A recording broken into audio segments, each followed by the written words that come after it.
السلام عليكم ورحمة الله وبركاته. الحمد لله رب العالمين، والصلاة والسلام على خاتم الأنبياء والمرسلين سيدنا محمد وعلى آله الطيبين الطاهرين وأصحابه أجمعين ومن تبعهم بإحسان إلى يوم الدين، وبعد. The issue which I was asked to address this afternoon is a twofold issue. The first part regarding cooperation between different Muslim groups, and the second part regarding the intellectual confusion that has beset many Muslim youth. Without doubt, it is from Allah's great blessings upon this ummah during these days of strangeness, these days of ghurba, that Allah subhanahu wa ta'ala has provided for us places by which where we can congregate and worship Him, like this cultural center, and also has blessed this ummah by allowing the hearts of the youth to come back to Islam and want to earnestly hold on to this religion. Looking at the faces of some of the youth before me, I'm not that much older than them, but yet I know that maybe when I was at their age, some 15 or years ago or more, there wasn't as such a great zeal among the youth of my age towards Islam, it seems at least, and Allah knows best, than of the youth of this years and so forth. And this is without doubt among the great blessings of Allah upon this ummah. However, though, with this great blessing has also come a great responsibility. A great responsibility that the youth, when they come to Islam and they want to adhere to the sunnah of the Prophet ﷺ, that they are taught truly that which is Islam and truly that which is the Prophet's sunnah ﷺ, and are not set astray. For with zeal also they carry with them, under most circumstances, ignorance of Allah's religion and lack of wisdom in dealing with the contemporary situation in which we live. And it is these three factors of zeal and ignorance and lack of wisdom that results from them sometimes certain stances, certain positions, certain attitudes, which brings harm not only to themselves but also brings harm to the da'wah which we all adhere to and we want to spread. And with that brief introduction, I'd like to relate this statement, which is among the jewels of knowledge narrated by our righteous Salaf, those first Muslims who received Islam from the Prophet's companions. Yahya ibn Ammar said, knowledge is 5 types. Knowledge is 5 types. A knowledge which gives life to one's faith, to one's deen, and it is the knowledge of Allah's Tawheed. And 2, a knowledge which nourishes one's faith, and this is the knowledge of the meanings of the Qur'an and the Hadith. And then he says 3, a knowledge which cures any illness in one's faith, and this is the knowledge of al-fatawa. For when a event occurs to somebody, he is in need of someone to provide him a fatwa, a religious ruling, in order for him to know how to act. And then Yahya bin Ammar said, 4th, a knowledge which brings illness to one's faith, and it is the knowledge of speculative theology. In other words, those sciences which have been introduced to the Islamic religion but have no root in the Prophet's sunnah sallallahu alaihi wasallam. And then he said finally, a knowledge which destroys one's faith, and this is knowledge of sorcery and its like. And from this jewel, among the jewels of the statements of the Salaf, I'd like to proceed in my lecture. This scholar, Yahya bin Ammar, who is one of the earliest Muslims, has said knowledge is 5 types. A knowledge which gives life to one's faith, to one's religion. And then he said that is the knowledge of Tawheed. Because the one who knows Allah and worships Allah alone he is alive. But the one who doesn't worship Allah, the one who is ignorant of Allah, the one who does not know Allah's names and attributes, the one who does not know Allah's rights, the one who directs his worship, his love, his hope, his fear to other than Allah, he is dead. Not only dead in the sense of he will be dead in the hereafter, in the sense that he will be in the hellfire, but he is dead in this world in the sense that he has no knowledge of what is truth from falsehood. So this first type of knowledge gives the knowledge of, which gives life to one's religion, life to one's deen. And this is to know Allah, and to know Allah's names and attributes, and to know Allah's right upon His servants. And that right is that we worship Him alone and worship no other. As Allah Azza wa Jal has said, وَمَا خَلَقْتُ الْجِنَّ وَالْإِنسَ إِلَّا لِيَعْبُدُونَ. I have not created jinn nor men except to worship me. And of Allah subhanahu wa ta'ala has said, وَلَقَدْ بَعَثْنَا فِي كُلِّ أُمَّةٍ رَسُولًا أَنْ يَعْبُدَ اللَّهَ وَاجْتَنِبُ الطَّاغُوتَ. We have sent to every single people a messenger, saying to them, worship Allah alone and avoid a taghut. And in general, a taghut is a word for whatever is worshipped besides Allah. And so therefore, this is why Allah has created us. And this is why Allah has sent the messengers. And it is upon this matter which Allah will judge us first on the day of judgment. For the opposite of Tawheed, its antithesis, shirk, is that sin which Allah will not forgive. إِنَّ اللَّهَ لَا يَغْفِرْ أَنْ يُشْرَكَ بِهِ وَيَغْفِرْ مَا دُونَ ذَلِكَ لِمَنْ يَشَاءُ. Allah will not forgive the sin of associating others with Him, but will forgive any other sin to whom He pleases. And so therefore knowledge of Tawheed brings life to one's religion. The second type of knowledge, which Yahya bin Ammar mentioned, he said there is a knowledge which gives nourishment to one's religion, to one's deen. It nourishes, it makes it strong, it makes it grow, it makes it increase, it makes it provide bounty, and so forth. And he said this is the knowledge of Qur'an and Hadith. For when a person knows Qur'an and Hadith, it gives his faith an anchor, a strong root. It gives his faith a basis and a foundation. And it then allows his faith to grow. It leads him to righteous action. It leads him to good moral character, and so forth, from the aims of Allah's message. And without this knowledge of the Qur'an and the Hadith, then a person's faith cannot grow. His religion cannot grow. And if it becomes, any illness comes to it, it might die. Even though it is living, because he might have knowledge of Tawheed, but because if he doesn't have knowledge of Qur'an and Hadith, it will not grow and become healthy. And so therefore, if an illness comes to it, it can get ill and it can become dead. And then he said there is an illness which cures the illness of one's, a knowledge which cures the illness of one's faith. And he said that is the knowledge of the fatawa. For when an incident occurs to a servant, he is made of knowing the religious ruling regarding that matter in order to save his religion. And this issue cures the illness in one's religion, this type of knowledge, as Ibn Mas'ud radiallahu anhu has said. And unfortunately, many Muslims, many youth, and this is probably where the problem begins, pay their attention first to this type of knowledge, the knowledge of fatawa, the knowledge of different circumstances and different issues, before they pay attention to knowledge of the Qur'an and the Hadith, or before they pay attention, in worse circumstances, to knowledge of Tawheed.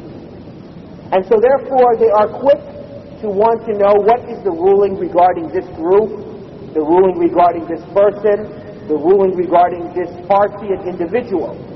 And all these matters are from those matters which are known in the Sharia as an-nawazil, those events that occur and therefore afflict only those people.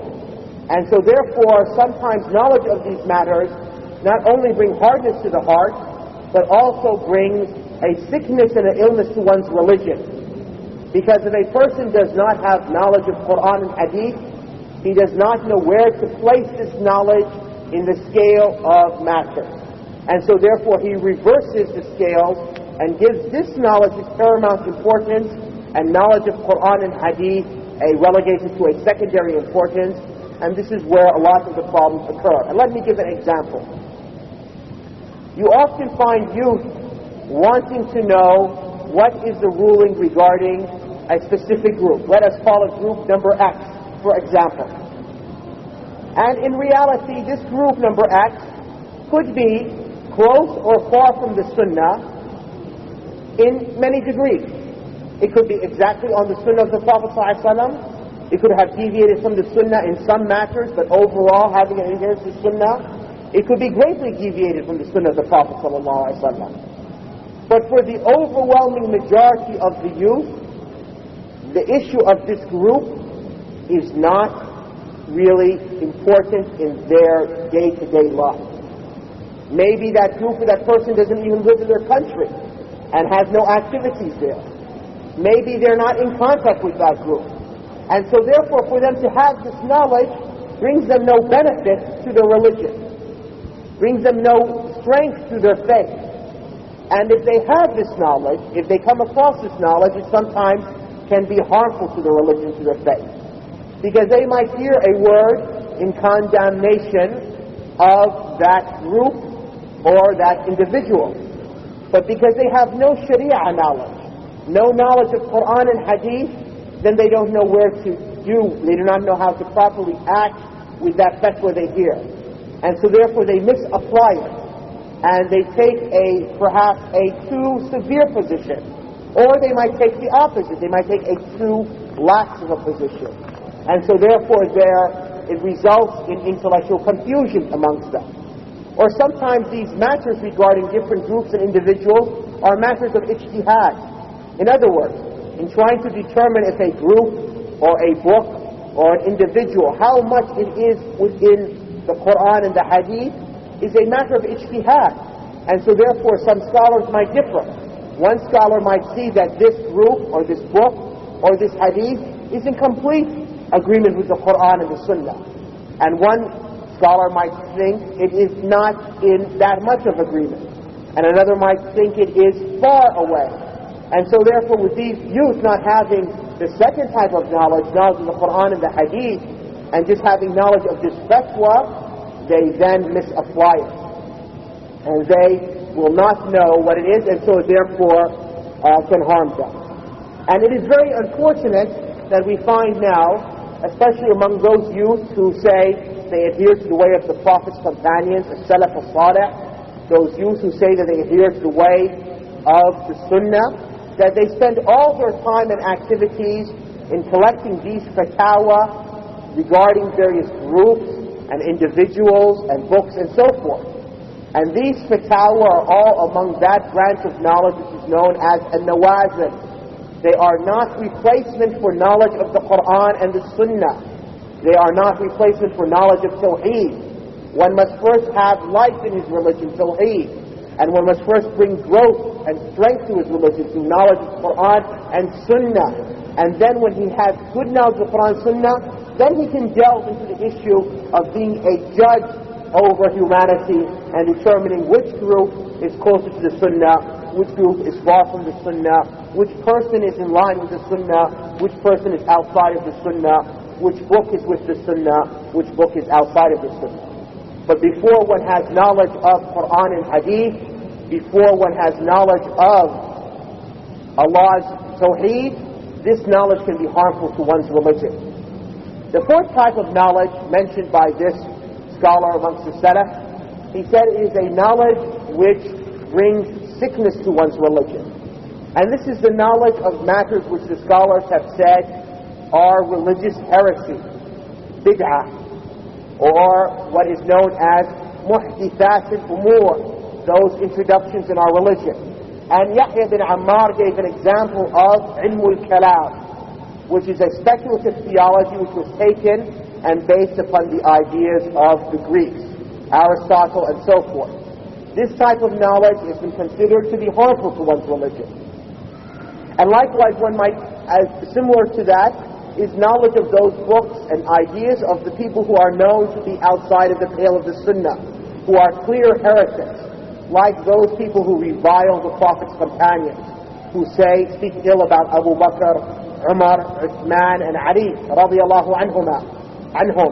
Whoever delves into this type of knowledge, he will harm his religion.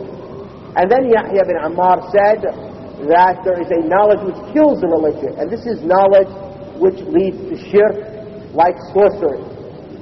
Because the people who get themselves into magic and so forth, or astrology, end up worshipping the jinns and the devil and so forth. May Allah protect us from that. So the point is that a person, when beginning and wanting to preserve his religion, he must first bring life to his religion, to the knowledge of Allah's Tawheed. And then he must strengthen his religion by having knowledge of Qur'an and Sunnah. And only then, after he has a firm basis in these matters, then he can start to begin to delve into the other issues.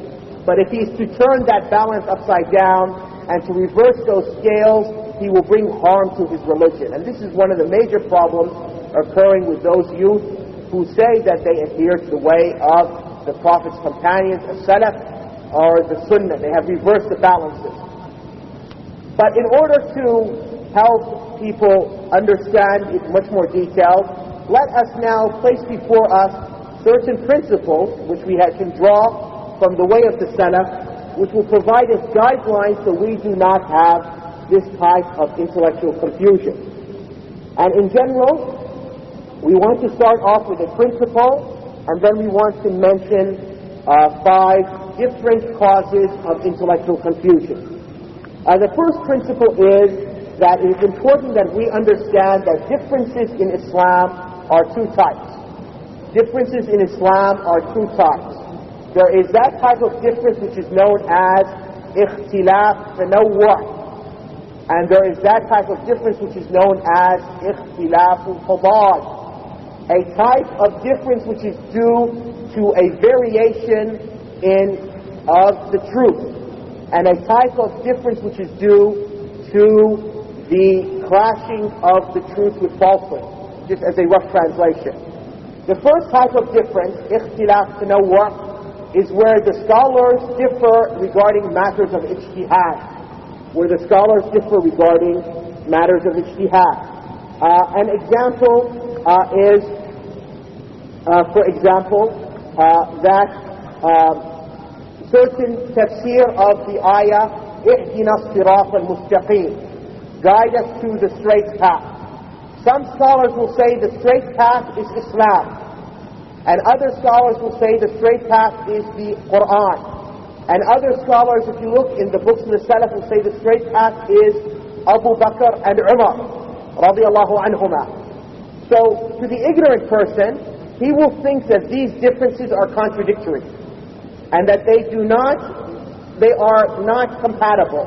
One person said the straight path is Islam, another person said the straight path is Qur'an, another person said the straight path is Abu Bakr and Umar, and they will think that this is not compatible. But in reality, there is no difference here, because each of these scholars from the Salaf were expressing the same truth, the same reality. Islam is primarily the Qur'an. The Qur'an is the foundation of Islam. And the best representatives of Islam after the Prophet ﷺ are Abu Bakr and Umar radiallahu anhuma.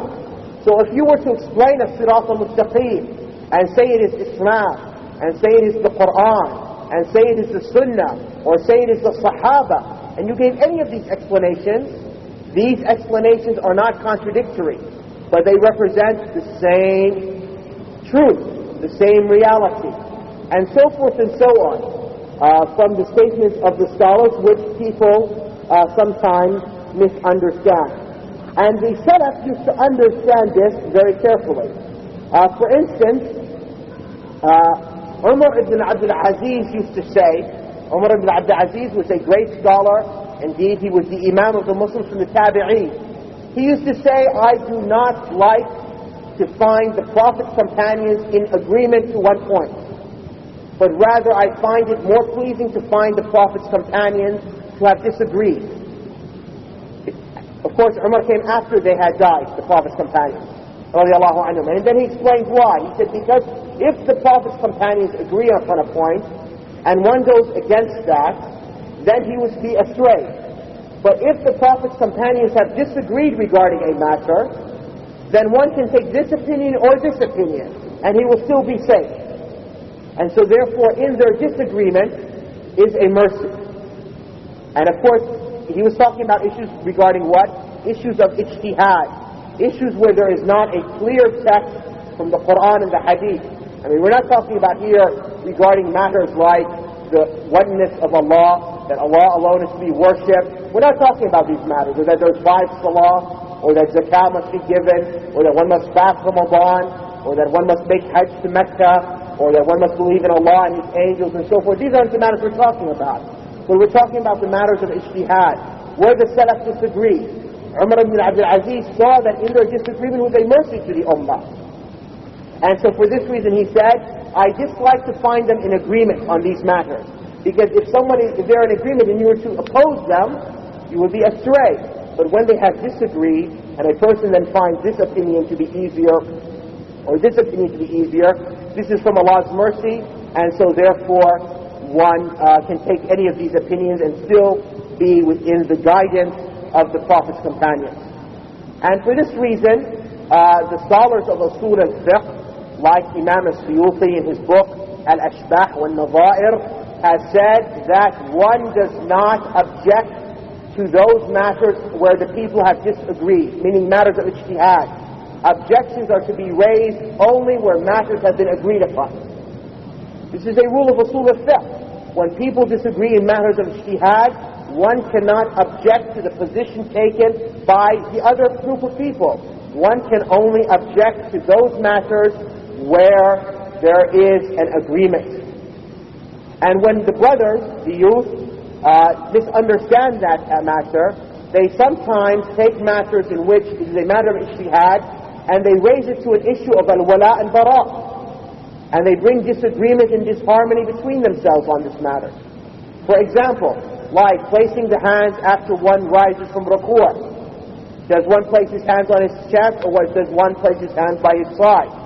Some brothers raise this issue to a matter of wala and bara, to a matter of sunnah and bid'ah, by which they divide themselves on these issues.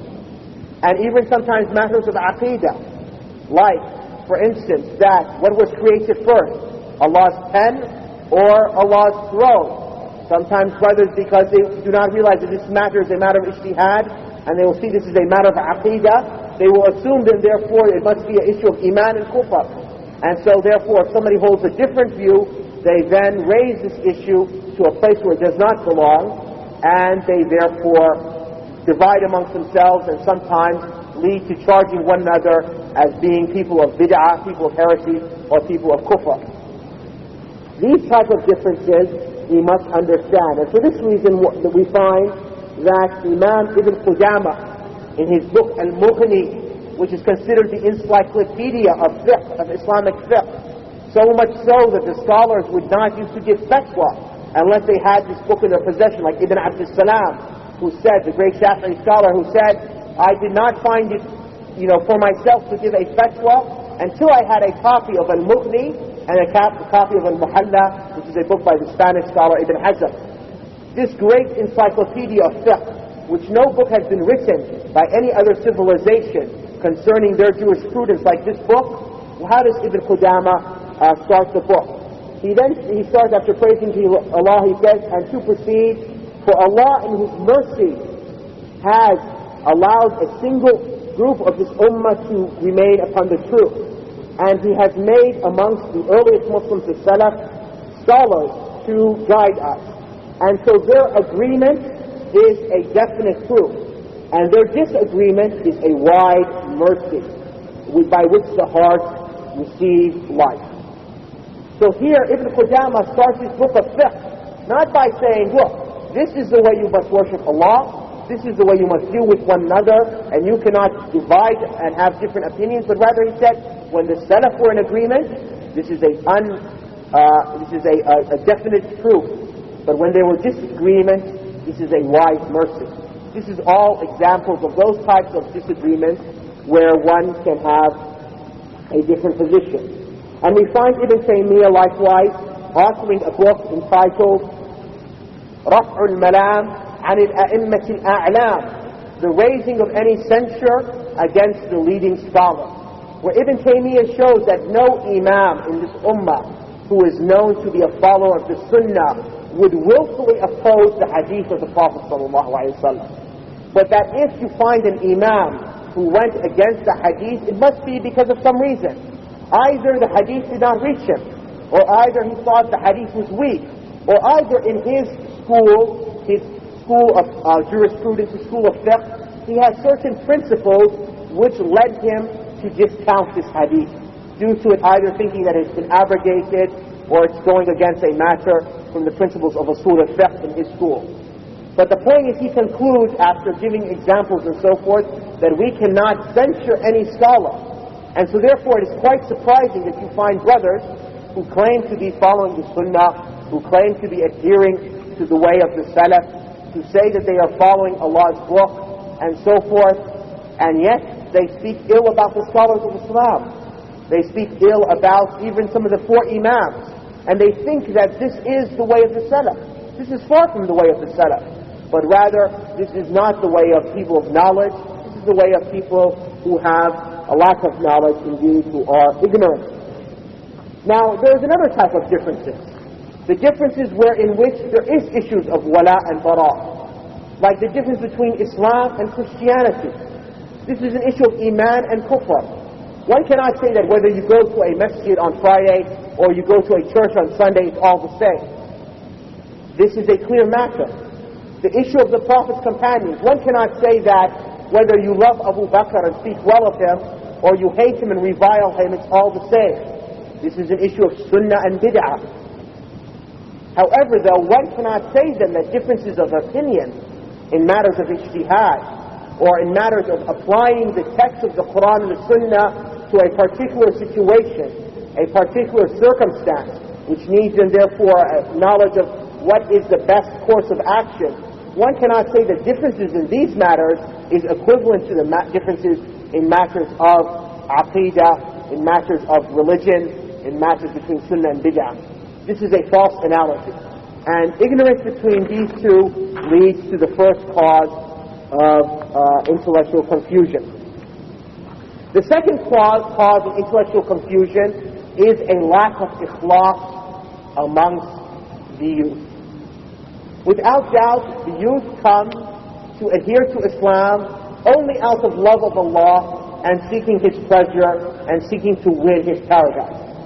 But that does not discount that which is known as ash-shahwatul khafiyya, the hidden desires, which sometimes are so hidden, indeed as described by the Prophet ﷺ, that it is more inconspicuous as a black ant crawling on the side of the black mountain in the middle of the night. That inconspicuous. So sometimes the motivation is not purely for Allah. And therefore, the desire to be heard, the desire to be followed, the desire for people to be looked at him, the desire to be held in a position of esteem and in a position of importance leads youth to intellectual confusion. Had they cleaned their hearts and worried about their ikhlas, they would have not been so zealous to fall into these issues. And indeed, the Prophet ﷺ has warned that whoever seeks a knowledge of the knowledge which is to be sought for the hereafter, meaning religious knowledge, only seeking this knowledge to debate with the people, with the ignorant people, or so that people may point to him, then let him take his seat in the hellfire. And so therefore one must be careful that when he is delving into these issues, is his motivation truly for Allah? And if we are truly following the Salaf as-Salih as we claim, then we should remember what Al-Hasan al-Basri from our Salaf as-Salih, that great scholar of Basra, who from the second generation, who died in the year 110, used to say. He said, "By Allah, I have neither spoken a word or held back from speaking something, or looked at something, or refrained from looking at something, or listened to something, or refrained from listening to something, or taken something or refrained from taking something, or walked someplace or refrained from walking someplace for the last 20 years without first asking myself, is this in the pleasure of Allah or not? Now, none of us can claim that we've reached the state of al-Hasan Basri, but this is something we should always keep in our mind and remember when we engage in da'wah, when we engage in teaching, that this is done for the sake of Allah alone. وَمَا أُمِرُوا إِلَّا لِيَعْبُدَ اللَّهَ مُخْلِصِينَ لَهُ الدِّينَ حُنَفَاءَ وَيُقِيمُوا الصَّلَاةَ وَيُؤْتُوا الزَّكَاةَ وَذَلِكَ الدِّينُ الْقَيِّمَ. Allah subhanahu wa ta'ala said they were only commanded to worship Allah alone and to be away from shirk and to establish a prayer and to give zakah, and that is Allah's straight religion. Now, the second issue which leads to intellectual confusion is when a person does not have the qualification to enter into discussion, let alone debate and argumentation. When a person is unqualified to enter into discussions, let alone debate and qualification. Many of you, I imagine, have studied in the universities and so forth. And perhaps some of you have studied even at the graduate level, where you know that at the graduate level you're required to prepare a thesis. And you're required also to defend your thesis. In other words, you're going to enter into a discussion, into some sort of argument, debate, where you have to prove your point, your conclusions of your research with people who are skilled in your field. Now, can we imagine that somebody, his studies, his thesis was in art, in drawing and so forth. Could he then sit and defend a thesis in nuclear physics? Could he then defend a thesis in chemistry? No. Why not? Because he doesn't have the qualifications in that science. And so when he would talk, right, he might want to say what is correct, but because he's ignorant, he doesn't have the qualifications, he cannot hold a debate, he cannot hold a discussion in the true manner. And so therefore a lot of brothers enter into debates and discussions when they do not have the qualifications in the first place to hold a debate and a discussion. And this is a major cause of intellectual confusion. And Allah subhanahu wa ta'ala has condemned it in the Qur'an, whereby which Allah subhanahu wa ta'ala has said, وَمِنَ النَّاسِ مَنْ يُجَادِلُ فِي اللَّهِ بِغَيْرِ عِلْمٍ وَلَا هُدًى وَلَا كِتَابٍ مُنِيرٍ. There are those people who argue regarding Allah without knowledge or guidance or a book giving light. Now, even though this verse was revealed regarding the unbelievers, we can still take a principle where Allah subhanahu wa ta'ala has condemned those people who talk about Allah without knowledge. And so therefore those people who argue regarding anything dealing with Allah's religion, they should have knowledge of what they are talking about and not get into debate and into argumentation just because they want to. And likewise, Ibn Taymiyyah, for instance, has said, not everybody who knows something is able to teach it to somebody else. Not everyone who knows something is able to teach it to someone else. Because knowing something in oneself is less than the ability then to teach it and to prove it to somebody else. And so therefore, not because you're able to understand something in yourself, you can be able to prove it to someone else. So you might understand the truth, but you're unable to have the qualifications to present that to someone else. And let's give an example. You might know the truth of Allah's Tawheed in your heart. And you might know the truth that Christianity is false, and that the Trinity is false, and that the Bible is not any longer Allah's scripture. But you might not have the ability to be able then to prove that to a Christian missionary. And so therefore when you try to engage into a debate with a Christian missionary, because even though you know the truth in yourself, and this is a truth which there should be no doubt regarding, because you do not have the qualifications regarding that, and you enter into that debate, you might make it seem to the audience the opposite, that Christianity is the truth and Islam is false.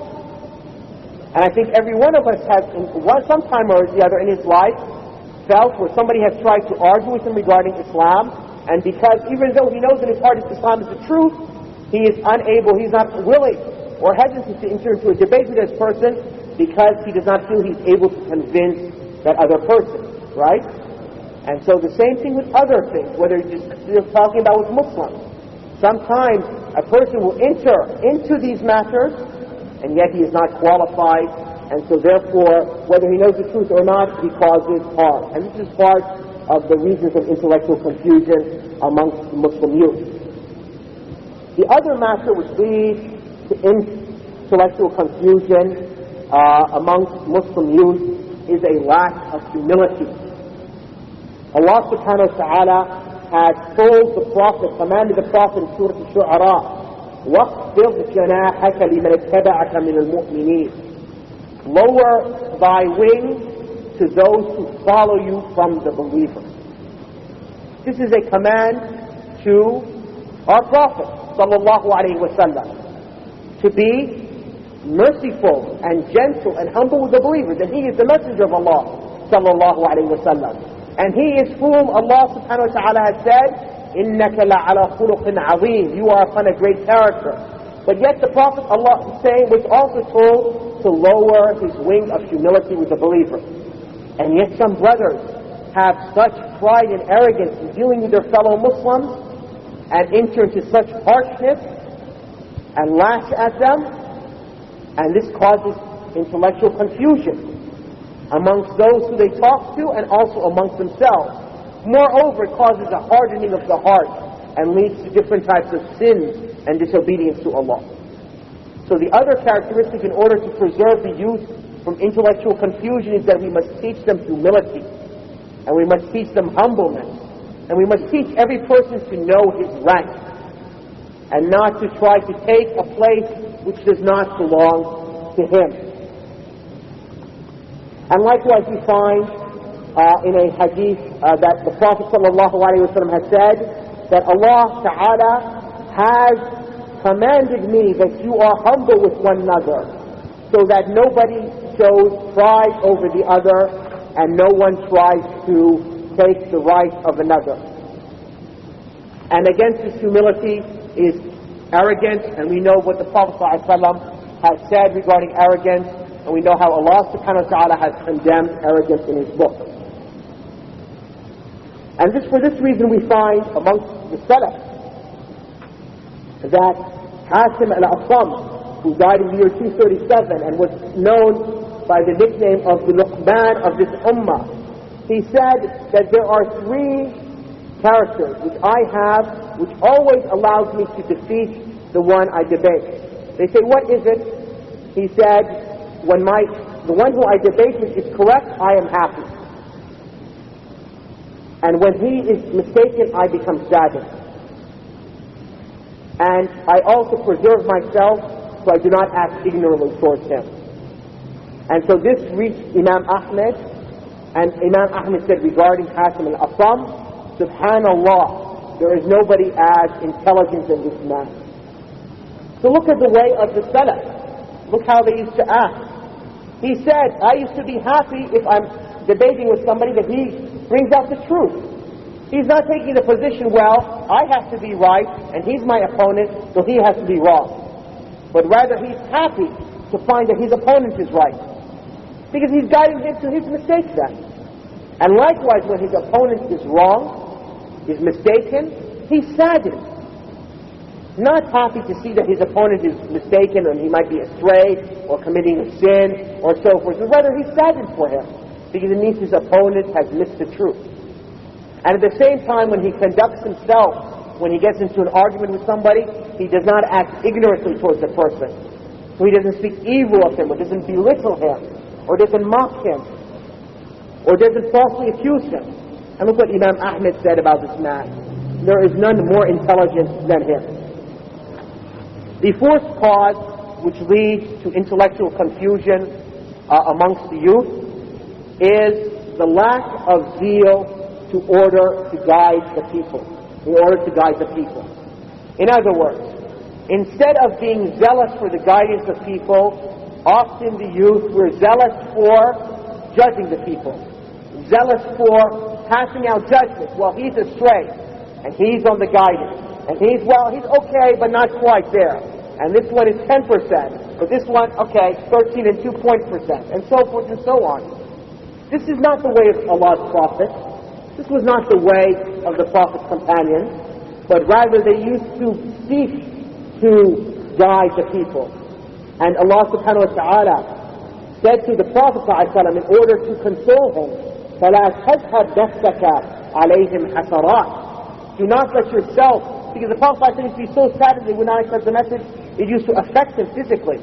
So Allah tells him not that you do not allow yourself to be in such a state that you are almost like losing yourself because out of sadness because they're not guided. This is how the Prophet ﷺ was. Unfortunately, some of the youth take pleasure, they take glee, almost as if it gives them some sort of energy, some sort of happiness that they can judge somebody and say, okay, you're a person of bid'ah, okay, he's astray. But if they knew what they were saying, and if they realized the seriousness of the words, first of all, they wouldn't be so quick to judge, and second of all, even if they were correct in their judgments, they should be taken with sadness, because if that man is astray, if that person is truly a person of heresy, then he is facing a very deadly duel in the hereafter.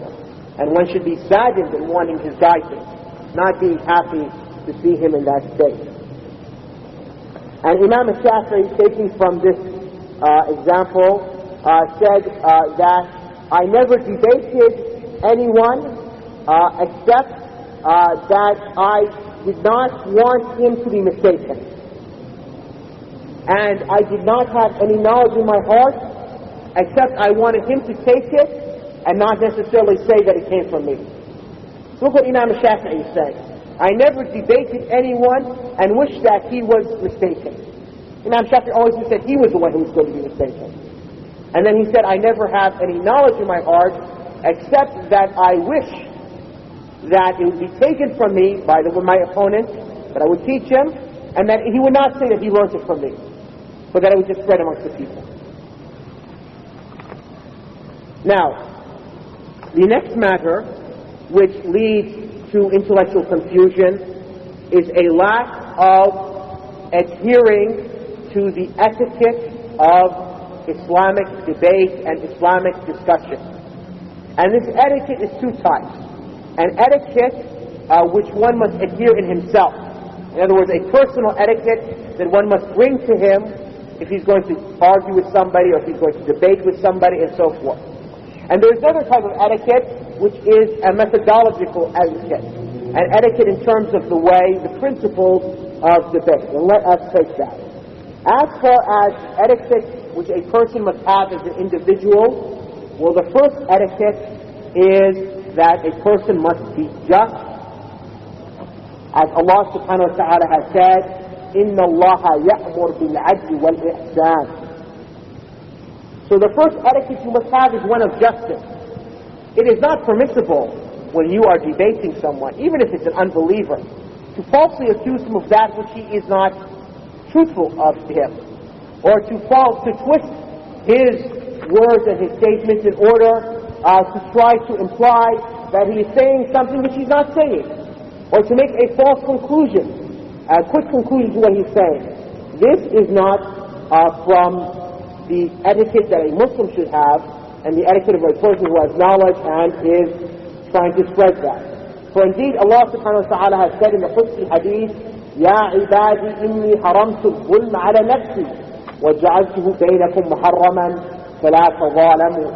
Allah subhanahu wa ta'ala has said, O my servants, I have made injustice forbidden upon myself, and I have made it between you forbidden to do not cause injustice to yourself or to one another. So Allah subhanahu wa ta'ala has forbidden injustice from himself, and has forbidden it from us, and has told us not to be unjust, and he has commanded us to be just.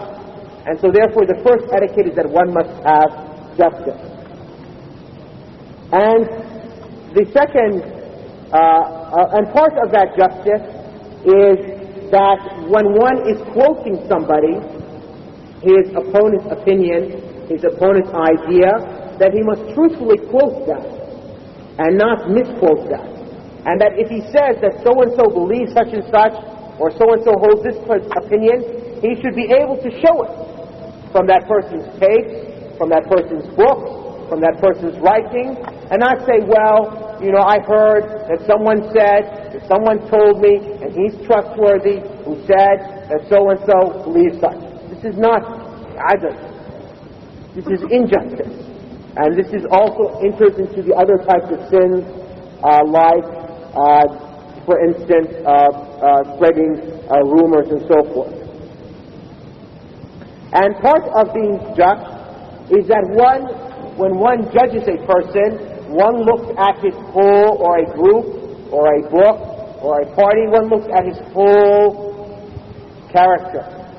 As Imam Ibn Abdul, as Sa'id ibn al-Musayyib, who was one of the great scholars of Tabi'in, who died in the year 94, said, من كان فضله أكثر من نقصه وهب نقصه لفضله. Sa'id ibn al-Musayyib said that he whose merit is more than his fault is a gift to his merit, meaning that his faults do not compare to his merit. And so therefore, when one is taking a person which he is critiquing, or a group, he must look at the whole spectrum of that, and not just look at one angle and reject the other. And likewise, one can find many examples. For instance, if one looks at the works of Ibn Taymiyyah and also Az-Zahabi, for example, in the way they discuss different individuals in Islam, not have partisanship and must not follow his desires. And this is something which is very important, because Allah subhanahu wa ta'ala in the Qur'an has said, فَلَا تَتَّبِعُوا الْهَوَى. Do not follow your desires. And تَعْدَلُوا. In other words, that you are just. So do not let your desires stop you from being just. And as it is said in Arabic, desires makes a person blind and deaf, meaning to the truth. And so therefore part of the etiquette of a Muslim is that when he is going to enter into a discussion or so forth, he shouldn't have his desires leading him, but rather he should have, of course, as we mentioned before, ikhlas and justice. And part of that is that one should not have partisanship, at-ta'assub. In other words, I am going to debate somebody who is from a different group than mine, or is of a different religion than mine, or of a different opinion than mine. I should not, because he is coming from that different stance, initially take a position against him and out of injustice, instead of allowing knowledge for us to reach what is the truth in that matter. And ta'assub has many forms. There is a ta'assub which results from one's national background. So for instance, I'm an American, let's say, and I'm going to debate with a Muslim from Britain. And because I am having ta'assub for my background, America, I'm going to say, no matter what he says, I've already made a prejudgment in my mind. I'm not going to listen to what he says. No matter what he says, I'm going to find fault in that. This is following one's desires. But rather, one should be just, and one should listen to the argument, and that which is in agreement with the Qur'an and the Sunnah, take, and that which is in variance with the Qur'an and the Sunnah, reject. And the other characteristic that a person must have regarding etiquette in himself, when one gets into discussions and debate, that he should not have anything which is known as at-ta'alum. When a person feigns knowledge of something to which he has no knowledge of, a pseudo-scholarship, a pseudo-false knowledge. This is another problem which causes intellectual confusion, where a person doesn't understand the issue which is being discussed in the first place, let alone what are the positions of the scholars regarding that issue. And he tries to bring forth himself as he understands that issue, and tries to misquote things, misquoting it or quoting it out of context, or not understanding the principles of the Sharia, and that leads him then to cause confusion to himself and to others. And so therefore one must have knowledge of what he's talking about, and one must not have knowledge of what he makes a mistake by feigning knowledge and therefore causing errors. Also, part of the etiquette a person should have when entering into debate is that he should not become angered. Indeed, Allah subhanahu wa ta'ala has told us, or the Prophet has said, sallallahu alayhi wa sallam, has said that it is not the one who is strong who can defeat somebody in wrestling, but the one who is truly strong is the one who can hold himself back at anger. And this hadith is in Bukhari and Muslim. And indeed, the Prophet ﷺ has told the judges that no one should judge between two people and he is angry.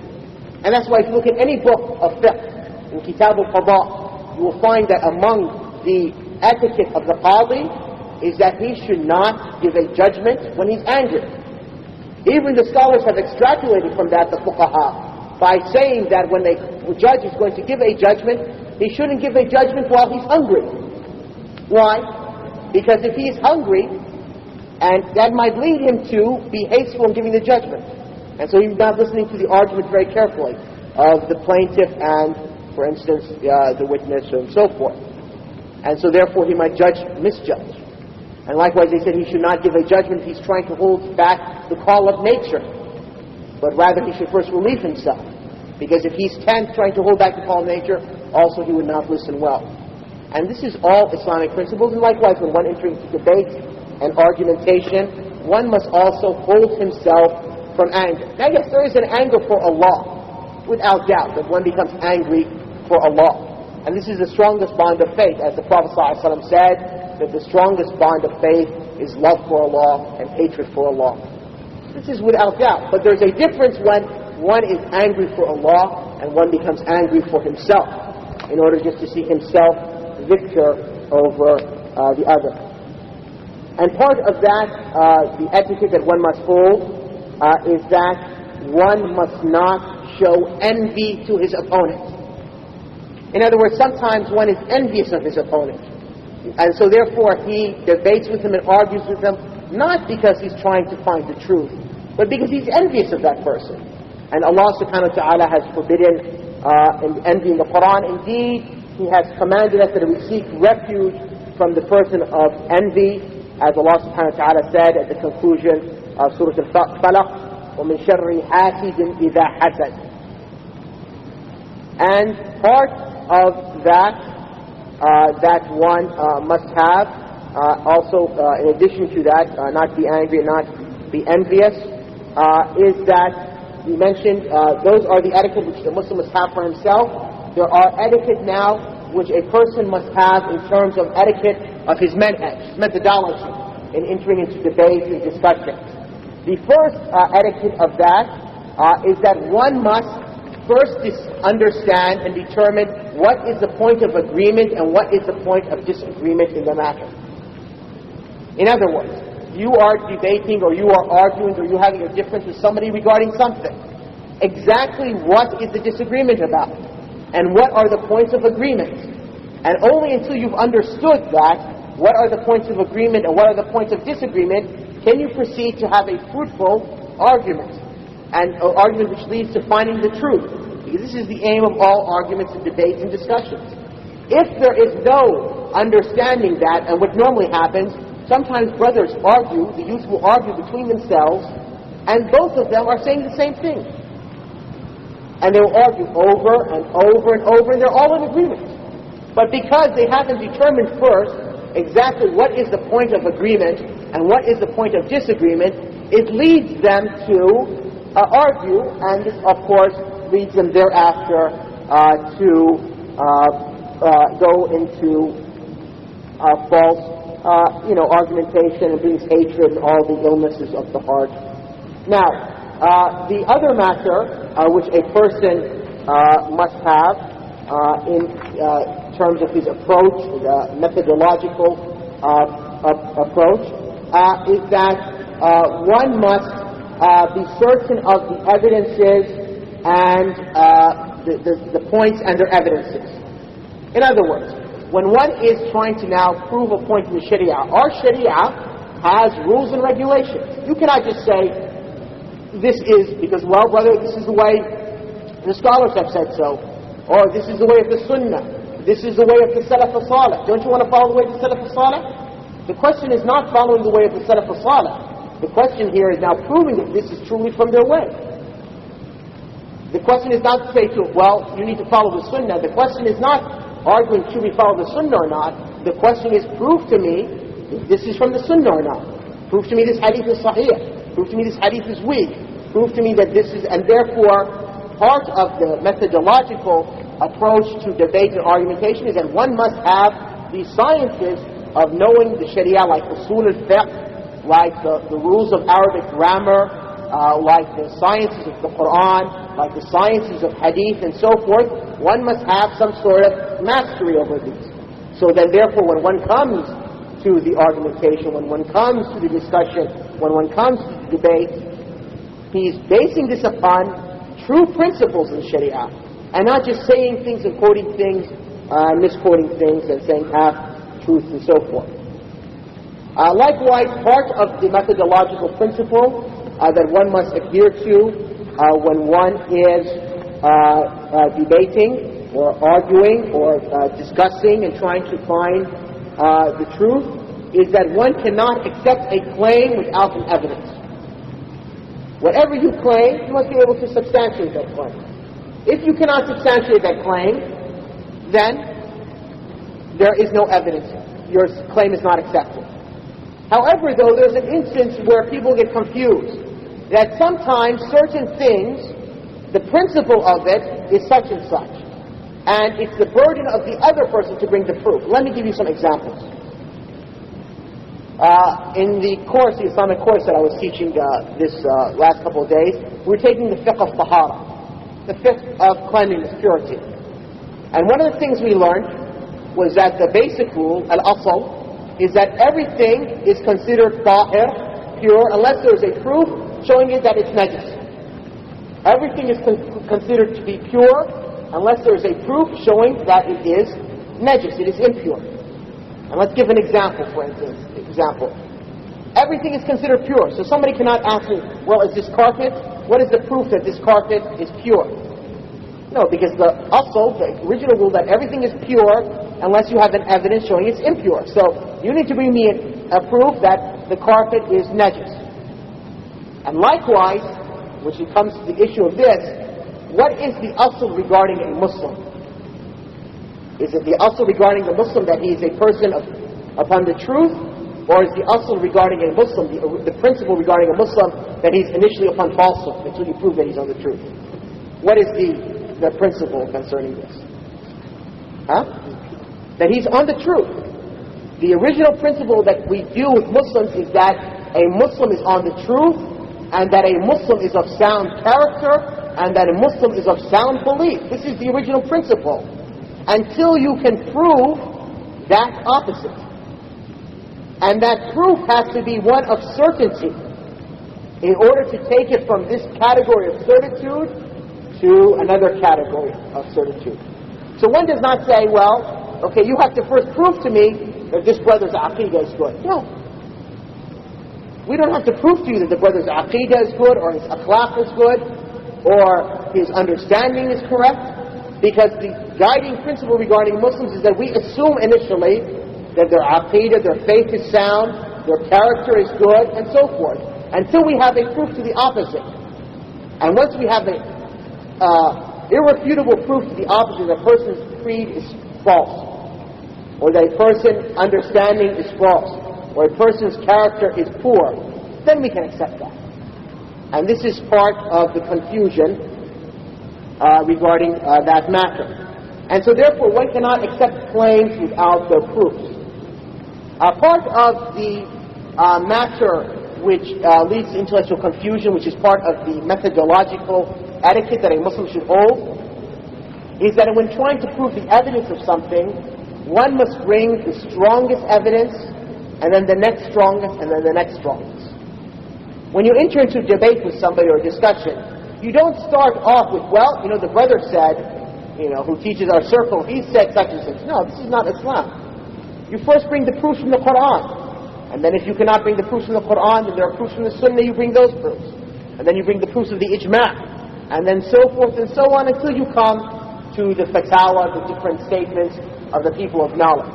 And so therefore part of debate, part of argumentation, part of discussion is that one supports his evidence with the strongest proofs and then the next strongest and then the next strongest. Also another part of that is that the etiquette, methodological etiquette, is that one should give the floor to his opponent to speak. In other words, sometimes people enter into a debate with somebody, so I'm going to debate Abu Muntasir here, and I will go on for 2-3 hours and won't allow him to say a word.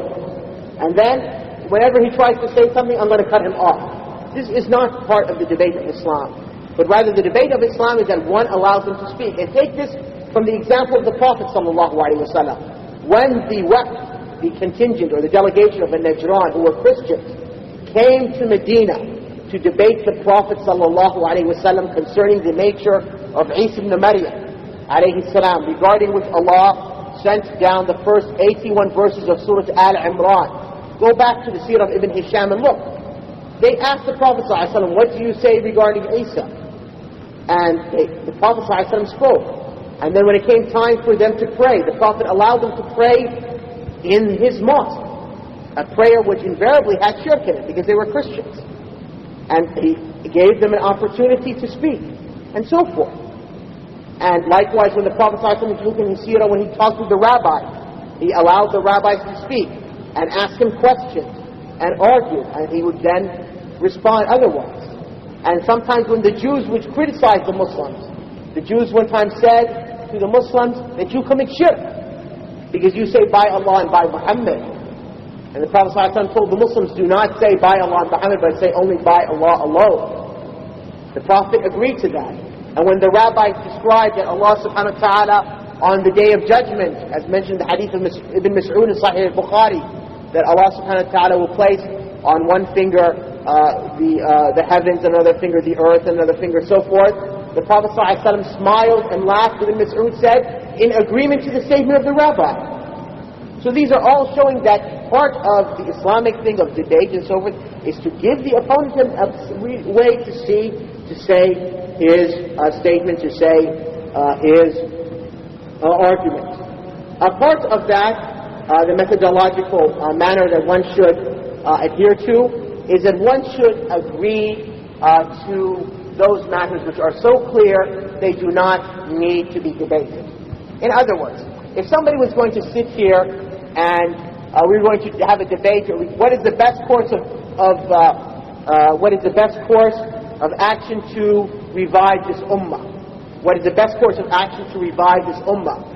We should not have any disagreement that the state of the ummah is poor. This is something which everybody can see to. Even the non-Muslim sees this in the ummah. So therefore, those matters which are obvious, those matters which need nothing further comment to, we should just agree to these and go on to the real issue. And so not sit there and say, well, let's prove that the ummah state is poor. And so some start saying, well, this is happening, and then says, well, so forth and so on. And then therefore, the argument, the issue gets lost. Part of the methodological etiquette that a person, and there's only two more, I know the lecture has been lengthy, that a methodological etiquette that a person must have when entering into debates and argumentation and so forth, is that one must focus his attention to the opinion being said and not the person who's saying it. When a Muslim is debating another Muslim, when a Muslim is arguing with another Muslim, what is important is what is being said. What are the different opinions being held? Not who said it and so forth, because then the issue becomes lost. But rather to be pay attention to what is being said. And finally, the last methodological etiquette that one must hold when entering into debates and discussions and argumentation is that one must leave exaggeration. Often people exaggerate the matters. And so they take a small matter and they bring it out of focus and they make it much worse than it is. So for example, let us say that a brother disagrees with a scholar of the scholars of Islam. And this brother, he has some knowledge. And he finds that this scholar's fatwa is not the strongest fatwa, but there's another scholar who has a stronger fatwa. And he isn't doing this because he's just following his desires, but because he has knowledge. He's a student of knowledge. He knows the principles of usul al-fiqh, for instance, masalah al-hadith. He has some knowledge of the Arabic grammar. He's determined in his mind that this is a stronger fatwa. One cannot now make an exaggeration of the statement saying, oh, he doesn't think well of that scholar, and that's why he's discounting his fatwa. No, this is an exaggeration of the position. But rather he's maybe discounting this fatwa because he thinks this fatwa is stronger based upon these evidences from the Qur'an and the Sunnah.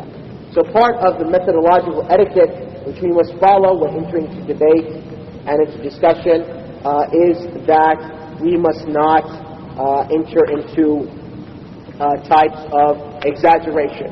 And so therefore, my brothers, when we come to the issue, which was the theme of the lecture about cooperation between the different groups and so forth, and the intellectual confusion which has resulted from this issue, we should remember, as I said, these points, just to summarize the lecture, that we should always remember that the true knowledge, the knowledge which strengthens our faith, is the knowledge of the Qur'an and the Hadith.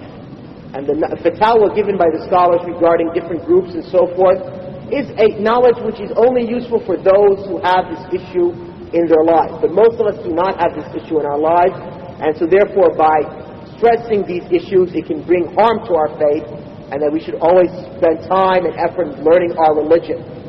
Secondly, that we should always be able to distinguish that differences are not of the same type.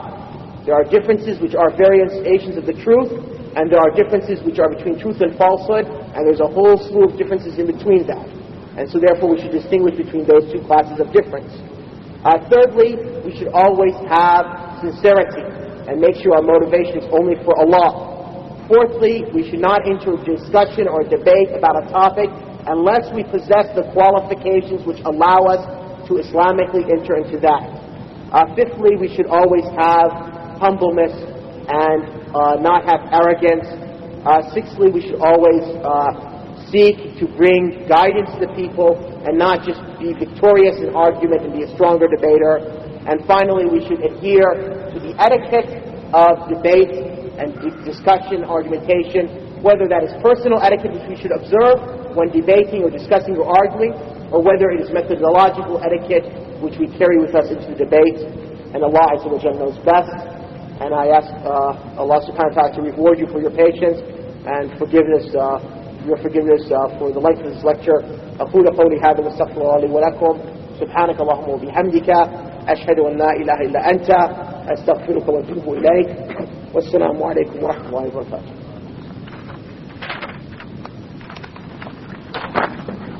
May Allah reward Sheikh at-Tamimi for clarifying some of the principles and issues regarding problems that we face in this country, particularly with respect to ourselves, the young people, in addressing the issues of cooperation, brotherhood, and perhaps even condemnation and judging. But even the scholars of the Ummah, who the Ummah refers to even of today, you cannot say that the whole Ummah has agreed upon the scholarship of, except for maybe 2 or 3 men as a whole, that the Ummah has qabul for, okay? And so therefore, the issue is that at the same time, these 2 or 3 men, right, they're even if they were to be in agreement with on a matter, it is not a proof. And I'll give you an example. Has the Ummah agreed to the prominence and the position of Malik and the Shafi'i, Abu Hanif and Ahmed? Yes, this is agreement, okay? And this agreement is now for over 1,000 years, right? But you look in the books of Usul al-Fiqh, if Malik and the Shafi'i and Ahmed and Abu Hanif were to agree to a point, is a person required just to follow their position and cannot adopt a position outside of their agreement? No, I'm just asking as a principle. Can you adopt a position outside of their 4 agreement? You can, okay. So therefore, we agree, okay, without doubt, that the Imma of our time are people like Ibn Baz and Al-Albani and Ibn Uthaymeen. But even if they were to agree upon a matter, right, the hujjah is not in their ijma' by the rules of usul al-fiqh. Let alone people who come after them after degrees. And what the youth do is they take other people. I wish it was an issue of taking the fatwa of Ibn Baz, Ibn Uthaymeen and Albani and making it an issue of wala and bara. But what it is they take people who are less than them by degrees, who talk outside of their field of specialization, and they test the people regarding their positions. And this is the problem which causes intellectual confusion. And if it's necessary for me to dot the T's, cross the T's and dot the I's, I can. But, I think in this, amount to suffice here. So the point is, as I mentioned in the beginning, the point of Yahya ibn Ammar, we want to learn the Qur'an and the Hadith.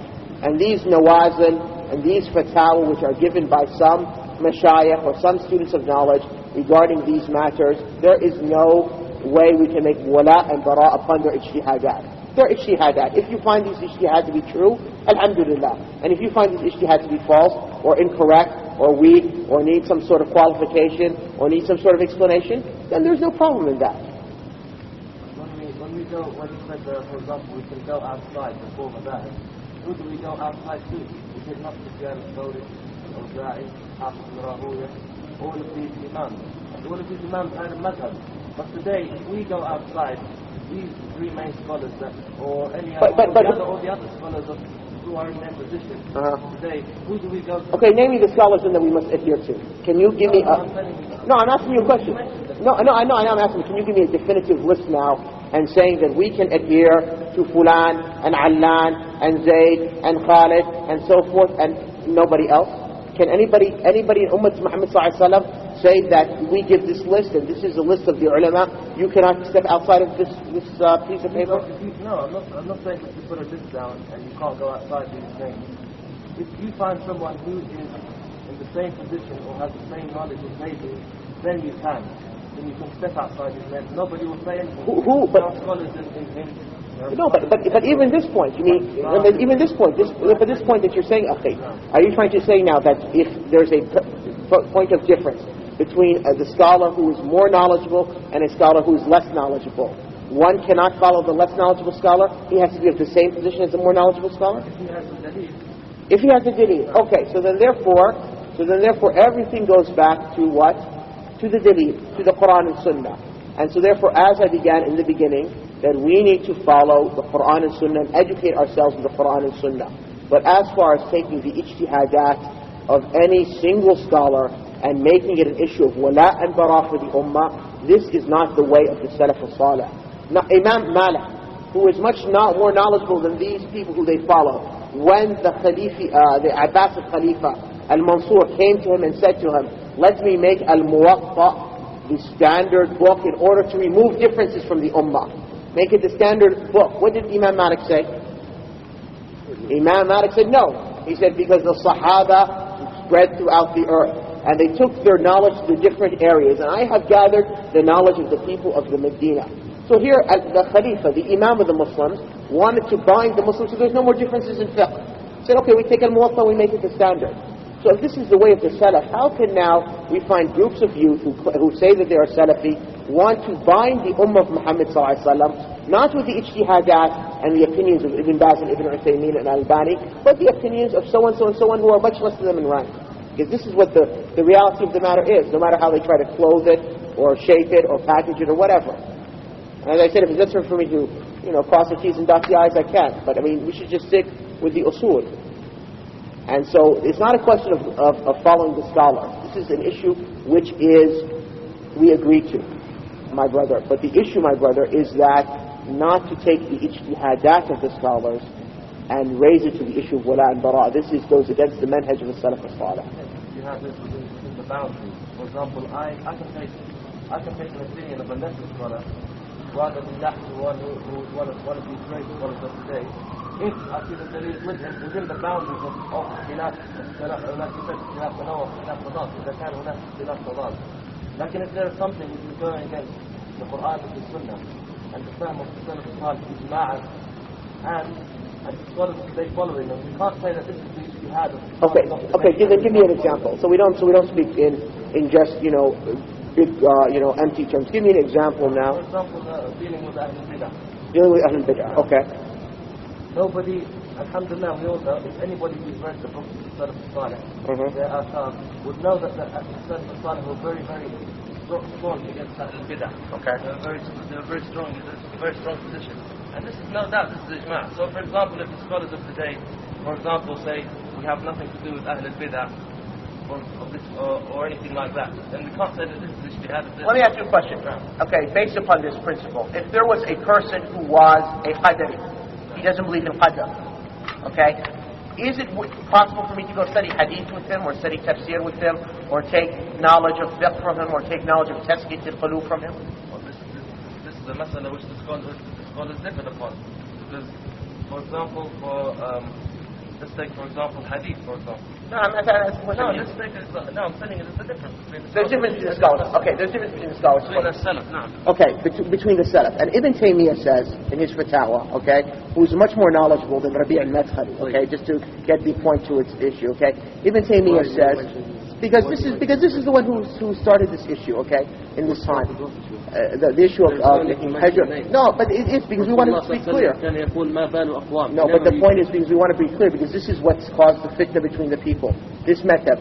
Ibn Taymiyyah said that had the Salaf left the people of Basra who were affected with the disease of qadar, of denying qadar, they would have lost the knowledge of tawheed, of fiqh and hadith and tafsir and a'mal al-qulub, which were with the people of qadar, or with the people of Basra. So for this reason, they went to the people of Basra, they learned the knowledge with them, with the recognition that the Basrans had this problem of having an incorrect matter regarding qadar. Okay? Now, what the Salafi Shabab misunderstand, okay, is they do have two problems with the issue. First of all, they don't accept this principle, okay? And second of all, they deduce that whoever falls into a bid'ah is a mubtada', and they count things which are not bid'ah to be bid'ah.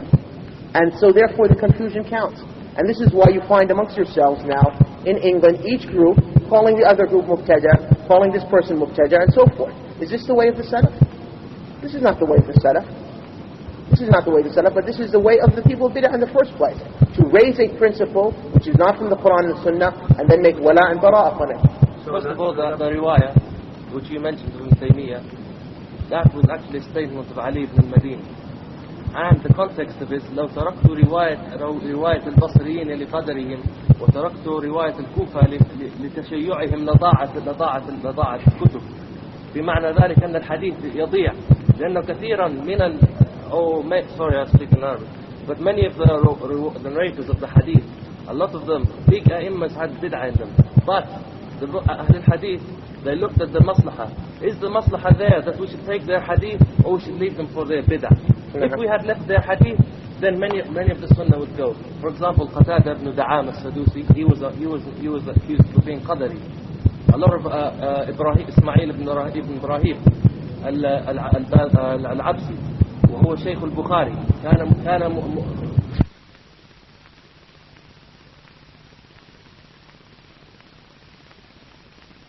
لضاعت السنة. اضطروا إلى أخذ، ولهذا قلت لك إن اختلفوا في هذه المسألة. إنهم اختلفوا في هذه المسألة. Okay, but so what's the point? بالنسبة للحديث. Just بالنسبة للحديث? It's only for hadith? الذي يعلمه أنه. I mean, in other words, if they're in need of them for Arabic grammar, they're not supposed to sit with them. It's only for hadith? No. Huh? Yes. As far as I know, the Salaf is the things of the Salaf was general, not to sit with any mubtada'. Ibn Taymiyyah, when he gave the statement, okay, he didn't restrict it to hadith. And as we said, min adab al-hiwar, al-bayyinatu ala man idda'a. So now if we're going to say that one can only sit with a person to learn knowledge only in the things of hadith, we need to have an evidence for this. So otherwise it's general. You're one that's saying that the scholars of hadith made it general. You can take grammar from a mubtada'. Now you need to bring me the dalil. Well, because as I said, Ibn Taymiyyah mentioned that the scholars... I want to from the Salaf, Qur'an al-Mufaddala, Thalatha. You said the scholars ijtihad. This is maybe ijtihad of Ibn Taymiyyah, looking at his asr, or his era. No, he was talking about the Salaf. He didn't I'll say give you an example. For example, in Medina, there is one of the most knowledgeable scholars of Lugha. Maybe he is the most knowledgeable scholar in the world today. What do you mean? And this scholar, when you sit with him, and he teaches Arabic grammar, he puts in a very, very sly way, he brings dalil against the Aqidah of Ahl Sunnah wal Jama'ah fi ithbat al-sifat. Now can you sit with somebody who is like that? I know of teachers, maybe asatidha or tulab ilm, who sat with these scholars, with this scholar, and they wanted just to learn Arabic grammar. At the end of the day, he said, I went out in doubt because the man was so strong in language. He was able to twist and turn the terms. Can you tell me you can sit with a man like this? If you have the strength in your aqidah by which you will not be affected, of course you can sit with this man to learn the Arabic grammar. Of course you can. So what do we do with the same? But if you are weak and you're going to be confused like your professors who you said who went there and they came out with doubts, then that's because of their weakness of their knowledge. It's not. It's the strength of the man. The strength and weakness are relative. It's their weakness compared to his strength. But if your strength is such that you will not be affected by him, you can take from him. And that is why the Sahaba, that is why the Salaf, as you mentioned, and as I mentioned, used to take knowledge from those people seeking from the maslahah. So the point is here, I don't think you've brought anything to show different from what I said. This is what I said before, that people arguing about something when they're in agreement. We both now agree that if there's a maslaha rajiha, a greater benefit, you can take knowledge from the people of Ahlul Bid'ah. Anyway, this wasn't the original what we were arguing about, but anybody who feels that they are strong enough to sit with the Ahlul Bid'ah, then they see themselves better than the Salaf al-Salih. Because Tawus ibn Kaysan... You just said that the Salaf al-Salih themselves went and sat with certain people. You gave the riwayah of Ali ibn al-Madini that they said with a certain person in Basra and a certain person in Kufa. Right. And now you're saying that whoever wants to sit with the people of Ahlul Bid'ah, they think themselves to be better than the Salaf. But this is the Salaf themselves. Let me ask you a question. When Qatada or any of these scholars say حدثنا فلان قال رسول الله صلى الله عليه وسلم, is he saying something from himself or is he saying what Rasulullah said? No, but that's not the point. He's not mixing his words, so there's no danger there. No, but the point is that I initially said to you, bring the proof that this is restricted just to riwayat al-hadith. Al-bayyinatu ala man idda'a. I'm saying, no, you're the one that's saying that this is general. I'm asking you, do you know any of the Salaf? Maybe I don't. And I said to you, Shaykh al-Islam in the Fatawa said that the Basra... Okay, so what you're saying now, that Shaykh al-Islam, his statement in this point, okay, is not a proof. No, it's not a proof. It's not a proof. Unless it has an asl in the Kitab al-Sunnah and the madhab of the Salaf.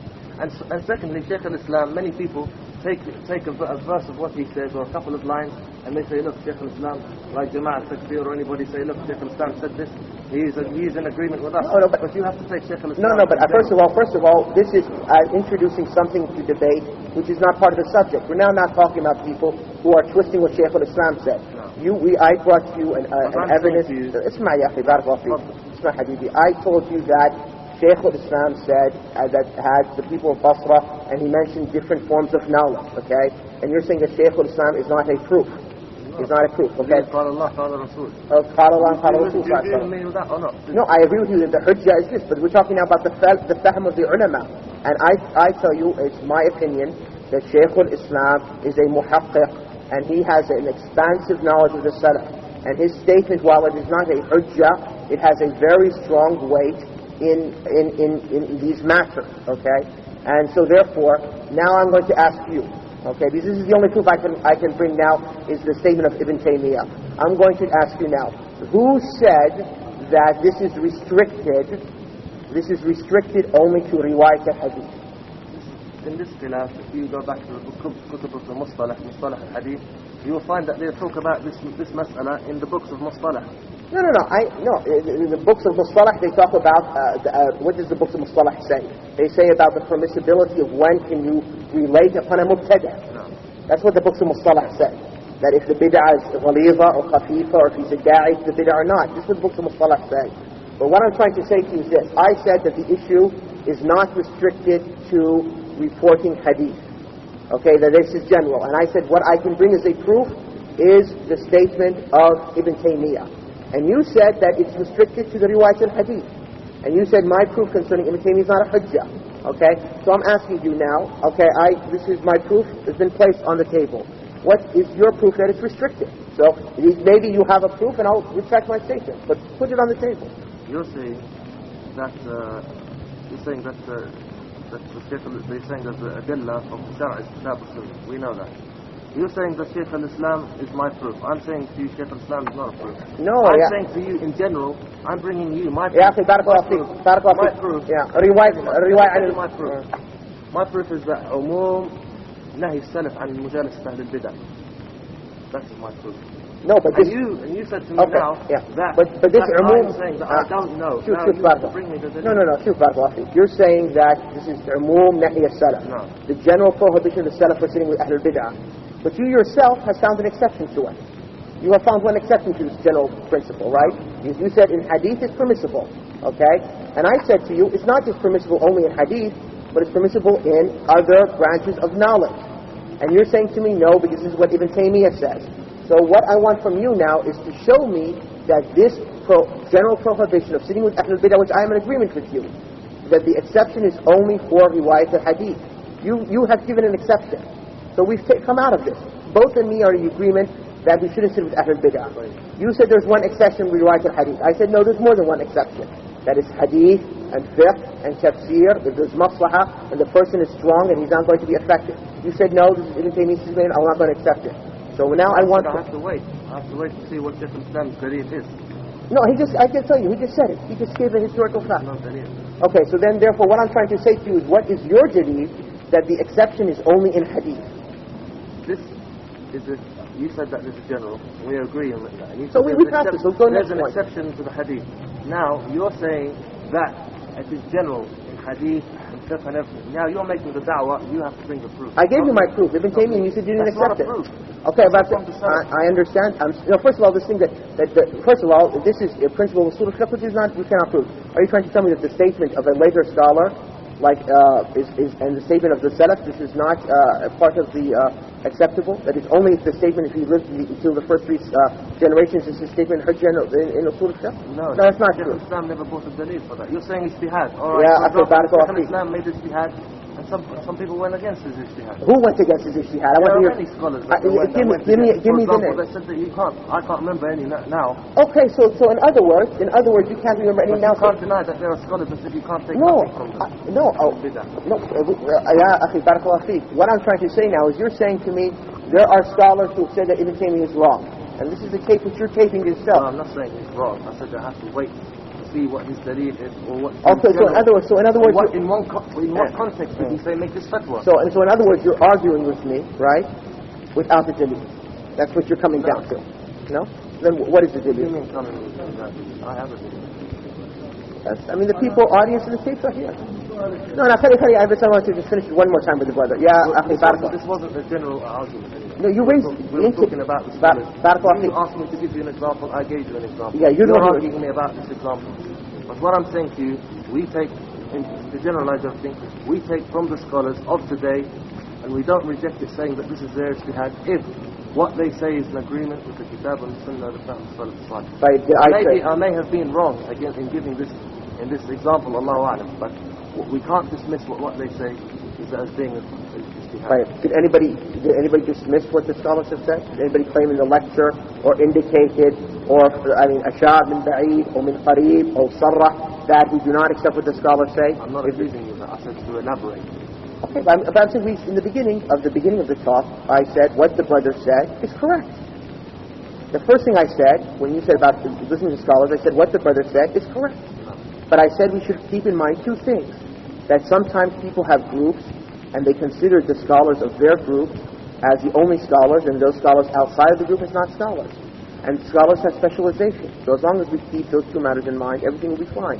And then you came back with another comment, and I said, okay, bring a clear example. And you brought the issue of sitting with Ahlul Bid'ah.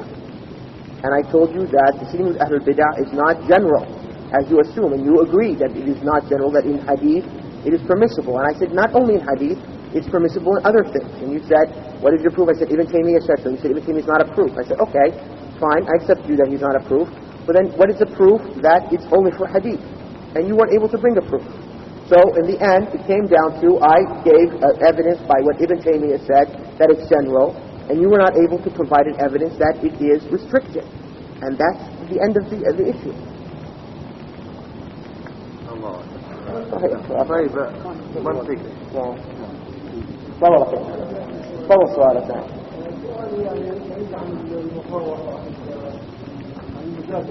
جميل. يعرف بالنسبة للاعتكاف. نعم. بصورة عامة. شو يعني حكم الاعتكاف؟ يعني إنسان صادق وحكوا لي بس برمضان بالعشر الأواخر. نعم. وشو يعني بالنسبة للأوقات الثانية؟ الاعتكاف يا أخي بارك الله فيه سنة ومن أعظم قربات الله عز وجل. والاعتكاف يعني غير مقيد برمضان، لأن بالدليل أن الرسول صلى الله عليه وسلم يعني في آخر سنة من حياته اعتكف يعني بعد رمضان في شوال في أمر يعني حدث يعني، فجعله إن كان في آخر سنة من حياته وقد يكون سنة من سنوات حياته صلى الله عليه وسلم اعتكف يعني في شوال، فهذا يدل على جواز الاعتكاف خارج شهر رمضان.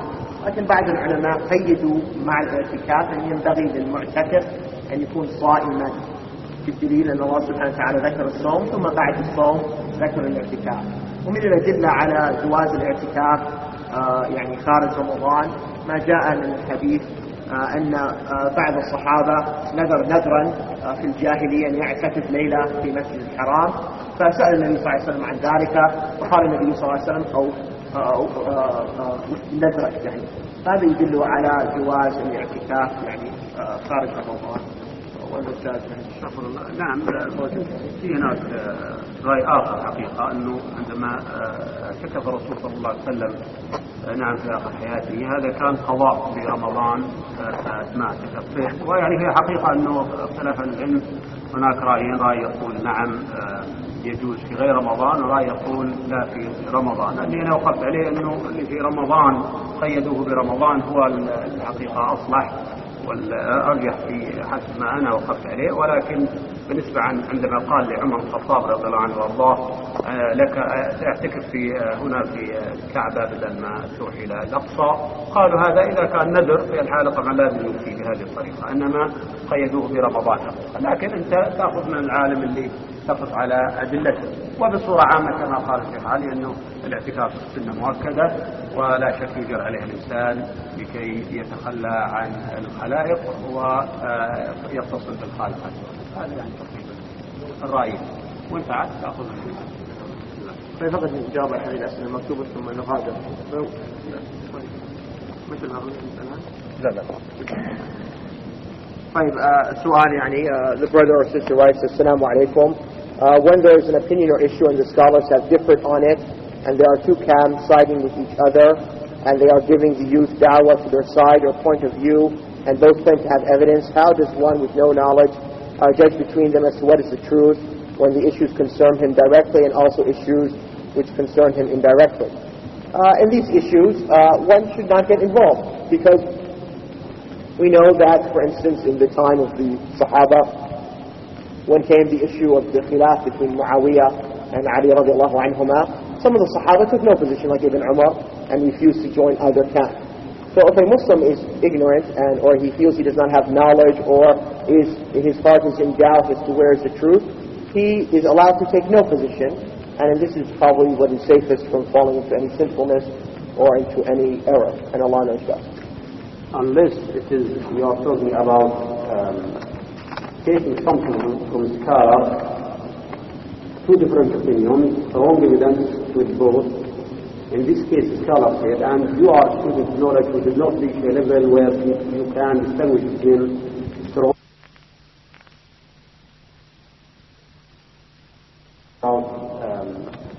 taking something from scholar, two different opinions, wrong evidence with both.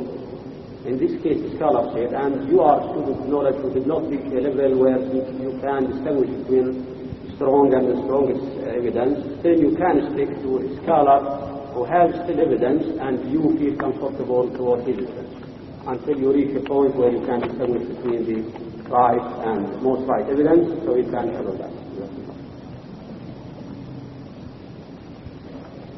Okay.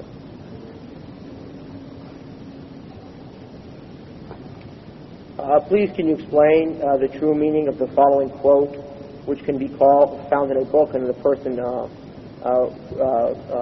quotes the book and the page, that render unto Caesar the things which are Caesar's, and unto God the things that are God's.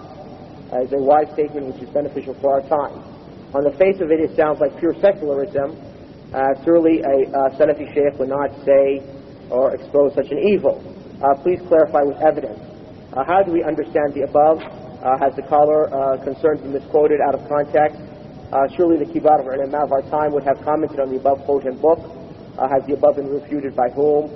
Can we take an from such a person? Well, I mean, this is a very lengthy question. If we're in agreement that the statement, render unto Caesar the things that are Caesar's and unto God the things that are God's, is a statement which clashes with our Islamic beliefs and our religion, and then what comes afterwards is much simpler. A scholar can make a statement and be mistaken, and that still does not necessarily negate his scholarship or imputes to him unbelief or imputes to him sinfulness. And so therefore, we understand the above as the person says, that on the face of this sounds like pure secularism. And that's what it does sound, that on the face of it, it sounds like pure secularism. And we know that secularism and Islam are incompatible and are antithetical, and that secularism is kufr and Islam negates Islam.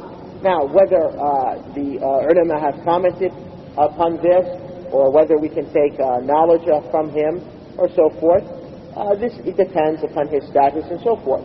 And since the author is in another country, thousands of miles away, and I would imagine that the person who wrote the question probably doesn't even speak Arabic or knows Arabic, then, you know, the benefit of getting to the details of can we take knowledge from him, or what about his position, is, as I said, from those matters which is non-beneficial and which might even hurt and harm a person's heart.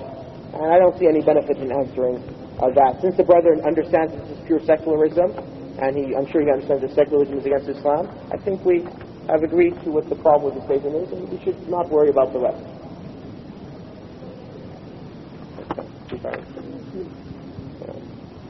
There is a conference taking place next weekend in Birmingham, inshallah.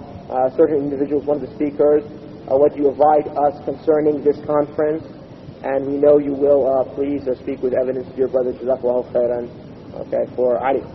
Yeah, as in general, concerning any conference, if the people have gathered there to teach Allah's religion, to teach the Qur'an and the Sunnah, then I suggest to people to go and benefit from them. But if they've gone there to make the ghiba and to call to their party and to set the hearts of one group of brothers against the others, that they are the only ones upon the truth and everyone else is astray, then I think this is something which is munkar. And here that if the evil is greater than any good coming out of here, a person should not attend. And I think that should be a clear enough answer for a person who wants to know what the religious ruling is. And if somebody has a different opinion, I'd like to hear. Inshallah, the guests will be renowned scholars like Sheikh al-Baz, so I think everyone will benefit from Sheikh al-Baz. Sheikh al-Baz is coming to attend? He's not coming. Okay. Satellite. So is he going to give all the lectures, or is he going to give one lecture? Some of the lectures? Or is he going to have one conference call, maybe? He's going to give some of the lectures. Some of the lectures. So the question is now about the other parts of the lectures, the other speakers. Also renowned scholars. Who are they? Du'a, which scholars have praised, like Sheikh Muqbil al-Hadi in Yemen, Sheikh Rabi' al-Madkhali in Medina, which the brother spoke of. You know, he made he touched him a little bit, which I think that's not from the manhaj that he was explaining. Yeah. Because Sheikh Rabi' is not a man on himself. He's a man who has the backing of all scholars, of the three scholars that he agrees with. For example, Sheikh bin Baz, Sheikh al-Tamimi, Sheikh al-Bani. Sheikh al-Bani said, he was asked about Sheikh Muqbil and Sheikh Rabi'. And they said to him, if anybody talks about these scholars, he is one of two people. Either he is a jahil, then he should be taught, or either he is the enemy of Islam or any of the da'wah, and I ask Allah to break his back. So, no doubt that this is a very good dua. This is a very strong dua from a very pious man like Sheikh Nasr al-Din Hafizahullah. So anybody who talks about these scholars, then he will have his share from this dua. Let me ask you a question, brother. I ask you all to fear Allah. Let me ask you a question, brother. I ask you to fear Allah and know that you Let me ask you a question. Is Sheikh Rabi' ma'soom? ليس معصوم. He's not ma'soom. He said in his speech that we should not argue about things which are clear. Is this clear that nobody Right, ma'soom right. except Rasulullah? Right. Why need to ask that? So then therefore, Sheikh Nasr put two categories. No. That whoever speaks disparagingly about them No. is either jahil, right, or that and is an enemy in your words, okay? So what happens if somebody speaks disparagingly about them due to the man's mistakes? Is that possible? Whose mistake? Who's No, I'm asking you a question in principle, then I'll tell you whose No, mistake. you don't speak disparagingly, because he, inshallah, is a talib ilm, at least. Then, if he makes any mistakes, then we should not make comments about him, then we should not mock him, and we should not do that. Nobody mocked him. We should just reject the khata. This is the way we should deal with the mistake. We should just reject his mistake, and that is it. We should not mock any mistakes. And secondly, when Sheikh Albani also asked about his books, he said, I found his books to be very beneficial, and I found no faults, no knowledgeable faults in them. Now, who is more knowledgeable, you or Sheikh Nasr, and who knows the mistakes is better, you or Sheikh Nasr? Who's read all That's not the point. No, that's the point. You are, I'm sure you're calling yourself a Salafi. Inshallah. Tayyib then. So when Sheikh Nasr says, I know of no fault in his book, is it possible that there could be a slip in his book that Sheikh Nasr didn't catch? Could be, but where is it? I'm asking you. You agree to it. Okay. So I'm going to ask you this question, right? Ibn Jibreel, is he a scholar of this ummah? Inshallah. He's inshallah. Okay. Now, is Ibn Jibreel a good scholar or a small scholar, or what would you say? Well, I wouldn't rate him with the three that I mentioned. Okay. He's part of Hayy Kibar al-Ulama, isn't he? Mr. Rabi'a. Okay. Is Rabi' ibn Hadi al-Madkhali part of Hayy Kibar al-Ulama? Okay. I'm not making comparisons. Okay. No, but he's part of Hayy Kibar al-Ulama. Okay. Ibn Jibreel said, okay, I found Rabi' ibn Hadi's books regarding Sayyid Qutb to have much mistakes, and that he puts titles to things which do not exist. And I found that he says what he has against Abdurrahman Bukhari to be also erroneous. Now, Ibn Jibreel, is he ignorant or is he an enemy of the da'wah? Allahu A'lam, I don't know. Akhi, I'll just tell you one thing to fear Allah subhanahu wa ta'ala. Sayyid Qutb, everybody knows the akhta of Sayyid Qutb. Whether Sheikh Rabi' al-Madkhali went over the top or not, the man has made mistakes. But I'm saying to Ibn... Did I ever... Abdurrahman Abdul Khalif has mistakes. Did I say... Whether Sheikh Rabi' expanded... Ya Habibi, Ismaili, did I say that those men do not have mistakes? No, I'm saying you said... No, because you brought the point that Nasr al-Albani said that nobody says anything about him except that he's ignorant or that he's an enemy of the da'wah. And I gave you Ibn Jibreel. I never said say anything. I never said say anything. I said those who try to touch him, who try to bring the value of his knowledge down or anything like that. Fine. When he talked about Sheikh al-Madkhali, he compared him. He talked about in relationship with Imam al-Taymiyyah. Now, when you want to talk about people in this match for clarification, Father Sheikh Ali also not ma'soom, so probably. Jazakallah khair for your advice, all of us. We will fear Allah, we will try, inshallah. But in the future, if we have time, we'll talk about how Yahya ibn Ma'in and Imam Ahmad Hanbal argued about Imam al-Shafi'i nicely, which has a relationship with this. Imam Shafi'i. That's what I'm saying. He talked about Sheikh al-Madkhali in relationship with the Imam Ibn Taymiyyah. And you didn't like that? That's what he did. He didn't attack him immediately, he didn't attack him in fact. However, Jazakallah khair for defending a scholar, because Hisn al-Dhan as Prophet ﷺ from Hisn al-Ibadah. So Jazakallah khair, both of you inshallah we benefit from us. We benefit from both of you, and I think good to conclude because people are argument. As Prophet ﷺ said, I am the guarantor, I guarantee for those people who argue, but in the end of the day they cut it. The one who cut it, although he is right, he cut it, discontinued, I am guarantor for him in the middle level of the paradise house. So let us stop it, so we may be able to get that out, inshallah.